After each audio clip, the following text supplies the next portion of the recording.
AphasiaAccess envisions a world where healthcare providers, businesses, and community leaders all know the tools that help people with aphasia navigate life, whether that life exists in acute or rehabilitation care, ongoing services, or community life in general. In the first few days after a stroke, everyone needs information regarding their health.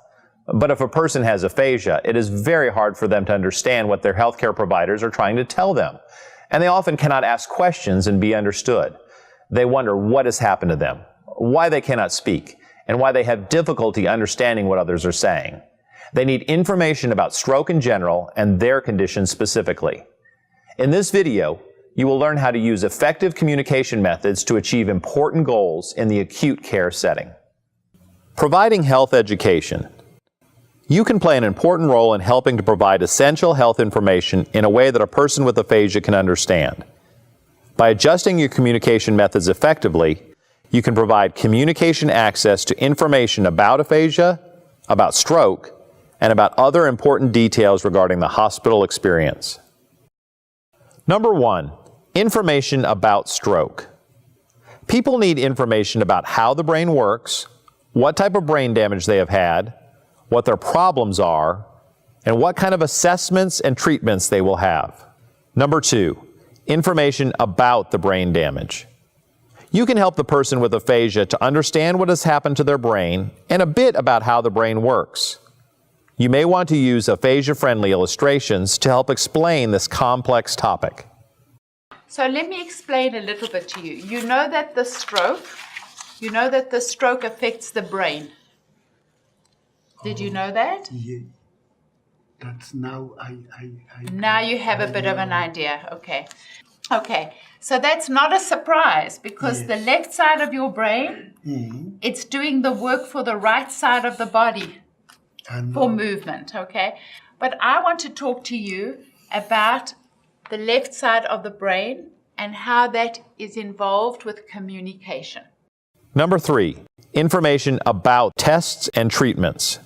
People with aphasia are often not aware of what type of tests and treatments that they will be experiencing. You can help by giving them the important information in a way that they can understand. So what it is, they call it an MRI, and it's a scan of the brain. You go into a machine like that, they put you in. It's not dangerous. It's okay, it's no danger, right? But it does feel a little bit tight in there, okay? So just warning you, you might feel a little bit stuck, but it is safe. There is no danger to it, all right? Number 4, establishing informed consent. The process for getting permission before conducting healthcare intervention is more difficult for the person with aphasia. It is important to use effective communication strategies and graphic materials to ensure understanding of the information. Do you have any questions? It's like an X-ray. It's like an X-ray. You know what an X-ray is? But it takes your whole body and goes slowly through the machine. Is that okay? I know. So is that all right with you? Yes. Okay. Do you have any other questions about that? No. Nothing? No, nothing. Okay. So it's okay with you? And you know what it's about?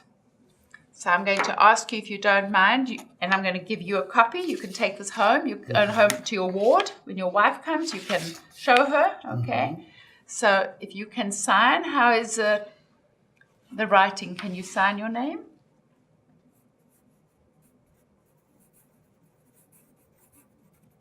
Okay, great. And I'll write your name in for you.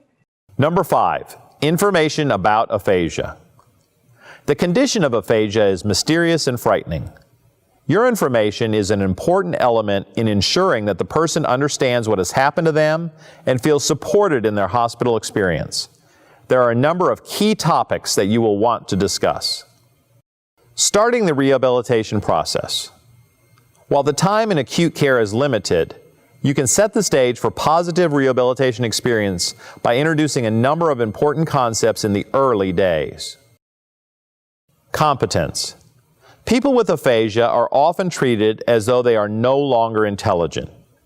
You can explain that you understand that they are still competent individuals despite the aphasia.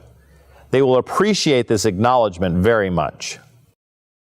I've just given you a new word, and the new word is aphasia, right? Mm-hmm. But there's lots of good news about aphasia. Even though it's so hard to talk, we know that you're intelligent. Do you agree? Right now, you're not feeling so intelligent, right? When you can't speak, it's hard to show that. Okay. But we know that you're intelligent. We know that you know what you want. Okay. You're competent. You're competent. And you can make your own decisions. Changes in speech, listening, reading, and writing. After a stroke, people need to understand why they may have difficulties in speaking, understanding spoken language, reading, and writing. And now I'm asking you to think about more the things around your communication. Right. Yeah. Okay, so what are you noticing right now? The thing that's most affected?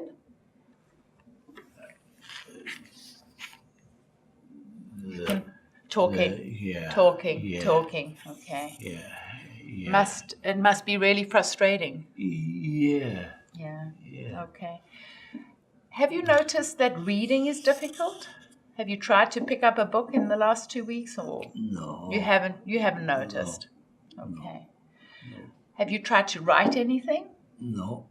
Okay. No, I haven't tried, and that's no. No, of course you wouldn't have gone near a computer. You've really been pretty much in the bed, haven't you? Yeah. Okay, all right. That left side of the brain, Chris, controls the talking. Right. And things that are sort of like that, the reading and the writing, okay? Right, yeah. And all of those things are what we use for communication. Communication. In the early days, most people focus on improvements in speaking. The idea of communicating in other ways, using gesture, writing, pointing to pictures, does not usually occur naturally. You can help by introducing this concept and starting to practice these strategies. Mm-hmm. So we're going to look at the communication to be able to think about any way we can get the message moving forward, back, so we can be communicating. We all love the speech most, right? We love speech most. I know. But we're going to think about communication in lots of different ways and work on the speech, okay? Understanding the recovery pathway. People need to know about what to expect as they recover from the stroke, and aphasia makes it hard for them to get this information. There are a number of issues that you can help them to understand, including moving away from acute care to rehabilitation, that recovery takes time, that progress will be slow, but that there is hope. Acute care to rehabilitation. You can explain the future transition from acute care to the rehabilitation setting. Right now you're in the hospital. And soon, hopefully, you're going to be moved. Mm-hmm. And from the hospital, you're going to go into rehab, where there you're going to get therapy. There you will have therapy, okay? But right now in the hospital, you're only going to see me for maybe 1 or 2 weeks. And hopefully you're going to get stronger and stronger, okay? This is just the beginning. And then you'll move into rehab. Okay, so right now, this is where we are, all right? Recovery takes time. You can explain how the recovery process takes a lot of time. See that? That says January, that says February, March, April. You know what one needs? One needs to have a lot of patience. One needs to not look at the clock. You can't look at the clock, okay? The brain is a very, very complicated engine. And when something happens and the brain function changes, the fixing tends to be very slow. Telling one's story of the stroke. Most people want to tell others about their experience of having a stroke. The aphasia presents a barrier, limiting the opportunities for them to tell their story. You can help by assisting them to express themselves using effective communication methods. One day, I cannot read F.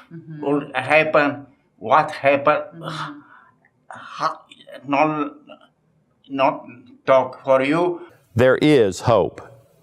It is vitally important that you talk explicitly about hope. You can help people feel hopeful by explaining that they will make progress and that communication will improve.